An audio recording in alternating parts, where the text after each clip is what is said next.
Wah, ini tetangga saya. Halo Bu, Bu cantik, tetangga saya ini nih. Inilah rumah para konglomerat, masih di bawah naga, tapi inilah rumahnya para konglomerat. Dan ini adalah salah satu nyonya di sini. Pertanyaan, ini hanya contoh ya. Misalnya, ini bukan contoh nyata. Jika misalnya suamimu tiba-tiba ada selingkuh dan punya anak, ya, dari cewek selingkuhannya, dan kemudian menurut putusan Mahkamah Konstitusi, kalau sel darahnya dicek sama dengan sel darah suamimu, tes DNA, maka dia berhak warisan. Ini contoh fiksi ya. Apa pendapat kamu? Apakah kau rela nggak warisanmu sebagai istri sah dan anak-anak sah akan dibagi ke anak dari hasil selingkuhan? Halo, konglo ya. Saya pikir oke. Oke. Apa-apa bagi sedikit.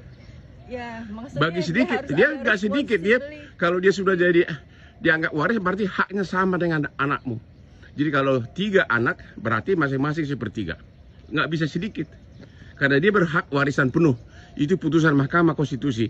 Mahkamah Konstitusi mengatakan anak dari hubungan selingkuh, apabila bisa dibuktikan dari tes DNA bahwa dia adalah anak laki-laki itu, maka dia berhak warisan penuh.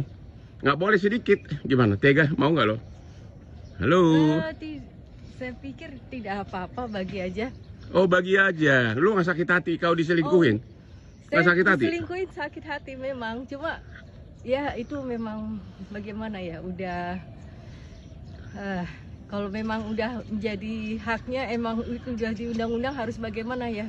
Inilah pendapat seorang wanita istri sah berhati mulia. Ini catatan, ini hanya contoh fiksi. Bukan berarti suamimu selingkuh, ini hanya contoh fiksi ya. Oke, inilah pengakuan seorang ibu rumah tangga, tetangga Hotman yang lagi olahraga dengan Hotman. Jangan sering-sering olahraga sama gue ya. Hati-hati loh, aku banyak daya pikatnya tinggi loh ya. Wow. Tapi kayaan mana sih lu sama gue? Hah?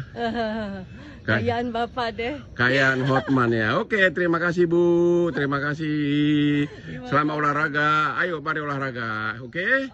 Dia rela warisannya dibagi dengan anak selingkuhan. Ini hanya contoh fiksi ya. Hanya contoh fiksi untuk contoh kasus. Thank you. Ya.